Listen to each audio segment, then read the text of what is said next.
સૌપ્રથમ તો આપને જણાવી દઉં કે 3 જુલાઈ 2025 થી રાજ્યની અંદર એક વરસાદનો રાઉન્ડ ચાલુ થયો છે અને આજે 7 જુલાઈ 2025 થઈ આજ દિવસ સુધી એટલે 3 તારીખથી લઈને આજે 7 તારીખ સુધી રાજ્યની અંદર સાર્વત્રિક વરસાદ છે એ અત્યારે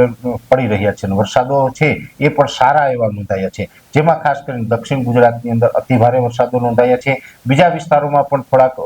ઓછા તો કોઈ જગ્યાએ મધ્યમ પણ એકંદરે સાર્વત્રિક લગભગ ગુજરાતના 90% સુધીના વિસ્તારોમાં ખૂબ સારા વરસાદો છે સતત 3 તારીખથી પડી રહ્યા છે અને આ વરસાદ પડવાનું પાછળનું કારણ પણ આપણે જે રીતે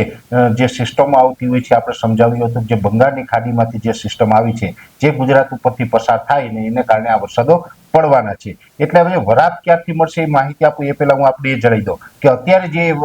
સિસ્ટમ છે એ પશ્ચિમ સૌરાષ્ટ્ર, અરબ સાગરના અમુક ભાગો અને કચ્છના દરિયાઈ કાંઠાના ભાગો ઉપર અત્યારે એ સિસ્ટમ પહોંચી છે। એટલે જે મધ્યપ્રદેશ ઉપરથી આવી ગુજરાત ઉપરથી પસાર થઈ અને કચ્છ ઉપર ને પશ્ચિમ સૌરાષ્ટ્રના ભાગ ઉપર પહોંચી ગઈ છે, સતત અત્યારે એ પશ્ચિમ દિશા તરફ આગળ વધી રહી છે। એટલે આવનારા 24 કલાક દરમિયાન એ સિસ્ટમ છે એ સંપૂર્ણપણે ગુજરાત ઉપરથી પસાર થઈ અને અરબ સાગરમાં આગળ નીકળી જાય તેવી શક્યતાઓ છે।